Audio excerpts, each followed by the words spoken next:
Bismillahirrahmanirrahim. Assalamualaikum warahmatullahi wabarakatuh. Di sini kami akan membuat proyek kincir air dan pupuk kompos. Kelompok ini terdiri dari 5 orang, yaitu Imas Nurlela, Nabila Sofiatunisya, Sinta Rahayu Putri, Yuli Asutiawati, dan Zahra Ulwani Aduha.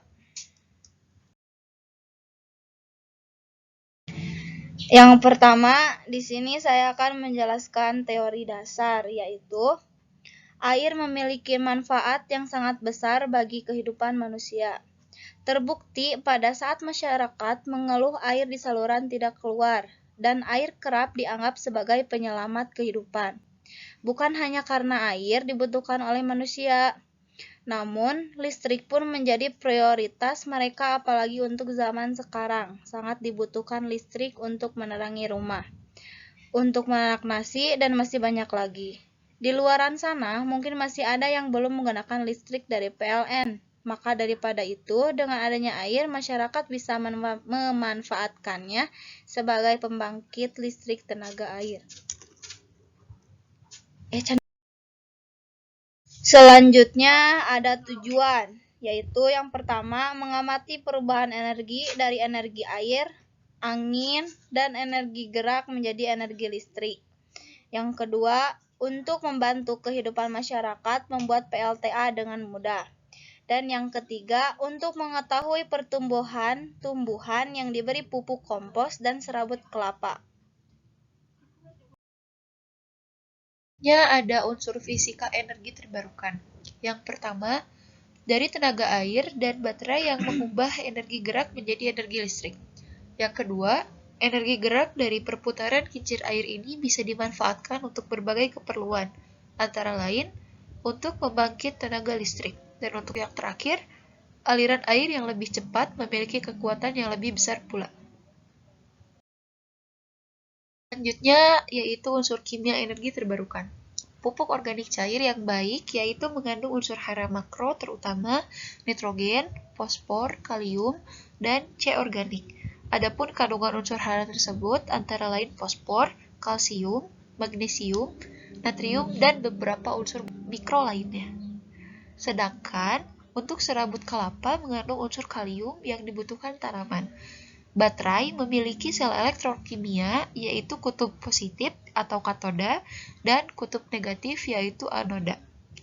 Baterai bisa menghasilkan listrik jika kutub positif dan kutub negatif dihubungkan dengan penghantar arus listrik seperti kabel dan bola lampu. Arus listrik yang dihasilkan baterai berasal dari reaksi kimia di dalam baterai itu sendiri. Ketika baterai dihubungkan dengan rangkaian eksternal, elektrolit berpindah sebagai ion sehingga baterai akan menghasilkan arus listrik. Dan unsur biologi energi terbarukan.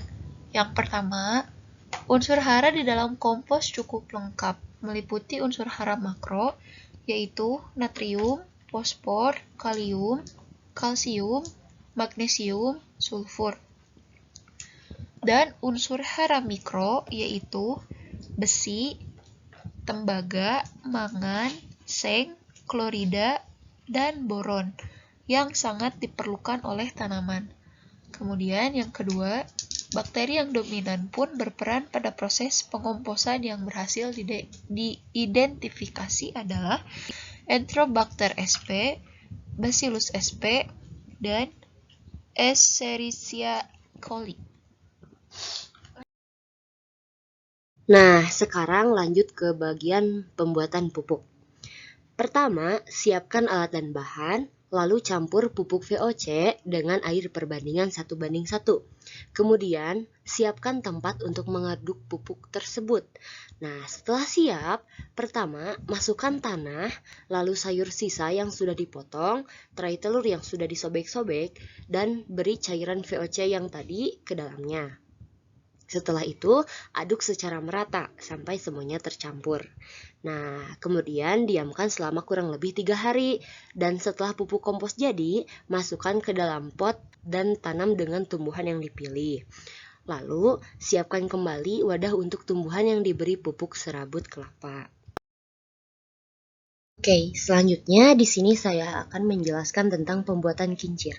Pertama, ambil satu tutup botol, lalu tandai dengan spidol permanen. Sambil menandai tutup botol, nyalakan lilin dengan paku yang dipanaskan. Lalu, setelah paku panas, tusukkan ke tutup botol yang sudah ditandai spidol tadi. Kemudian, masukkan tusuk sate ke tutup botol yang sudah dilubangi oleh paku. Setelah tusuk sate masuk, lem dengan lem lilin agar tusuk sate menempel dengan rekat. Ulangi langkah pertama sampai akhir untuk mendapatkan 8 bagian kincir. Setelah mengulangi 8 bagian kincir tadi, sekarang membuat tumpuan untuk kincir. Nah, ke-1 dengan cara menandai tutup botol dan dilubangi oleh paku. Kemudian, ujung tusuk sate yang sudah ada terpasang tutup botol, masukkan dan lem agar merekat sempurna. Kemudian, susun rangkaian kincir tersebut. Setelah bagian kincir selesai, masuk ke tahap membuat penyanggah untuk kincir dan membuat tatakan untuk menyimpan dinamo. Selanjutnya, kita akan masuk ke dasar teori. Kincir air adalah sebuah alat berbentuk lingkaran yang dibangun untuk membantu dalam pembangkitan listrik. Alat ini berputar karena adanya dorongan aliran air yang menggerakkan kincir. Kincir air menghasilkan energi gerak yang sangat kuat. Energi gerak dari perputaran kincir air ini bisa dimanfaatkan untuk berbagai keperluan antara lain untuk pembangkit tenaga listrik, aliran air yang lebih cepat memiliki kekuatan yang lebih besar pula. Air terjun memiliki volume curah air yang tinggi sehingga sering dimanfaatkan sebagai pembangkit listrik di pedesaan yang belum teraliri oleh listrik. Adapun kincir air yang digunakan untuk pembangkit tenaga listrik adalah kincir raksasa yang disebut dengan turbin. Alat ini memiliki berat mencapai ribuan ton dan dilengkapi dengan mesin yang disebut generator dan dirancang untuk menghasilkan energi sebanyak mungkin. Selanjutnya kita akan masuk ke pertanyaannya. Yang pertama, apa pengaruh volume air sungai terhadap kincir air?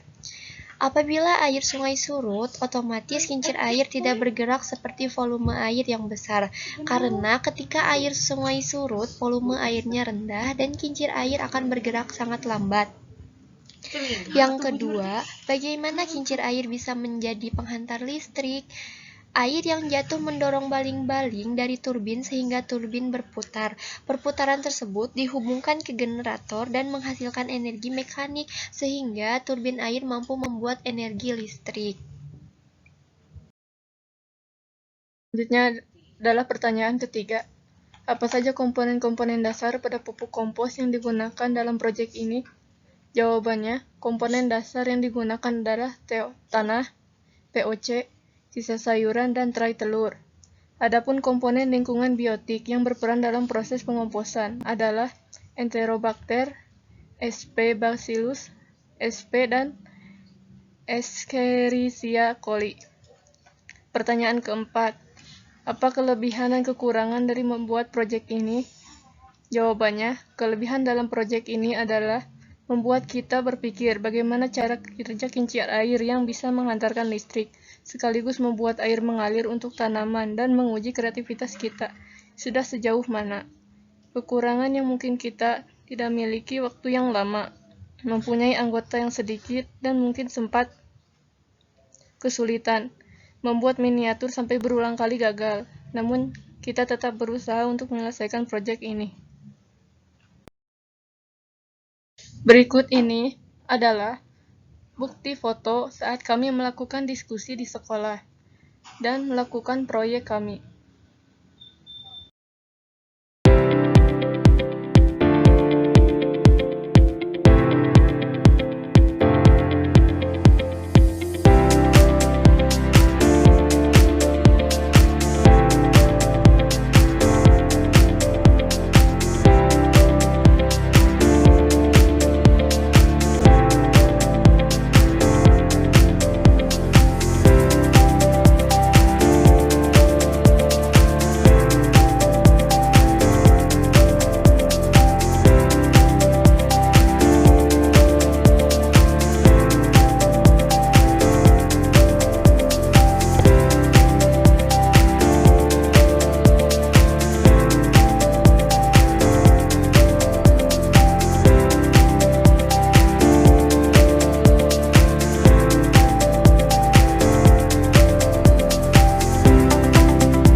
Kesimpulannya, energi yang dimiliki air dapat dimanfaatkan dan digunakan dalam wujud energi mekanis maupun energi listrik. Pemanfaatan kincir air skala kecil ini membantu masyarakat yang di kampungnya belum mempunyai aliran listrik. Dan kita bisa tahu bahwa air bisa menghantarkan listrik. Dan kembali ke tema kita, yaitu perbaharuan energi terbarukan dengan memanfaatkan limbah. Mungkin kami tidak bisa menampilkan proyek yang sempurna. Maka dari itu, kami harap Ibu dapat menilai proses proyek kami meskipun hasilnya kurang. Dari kata sempurna, mulai dari kurangnya alat bahan dan wawasan kami. Demikian proyek yang kami buat. Terima kasih.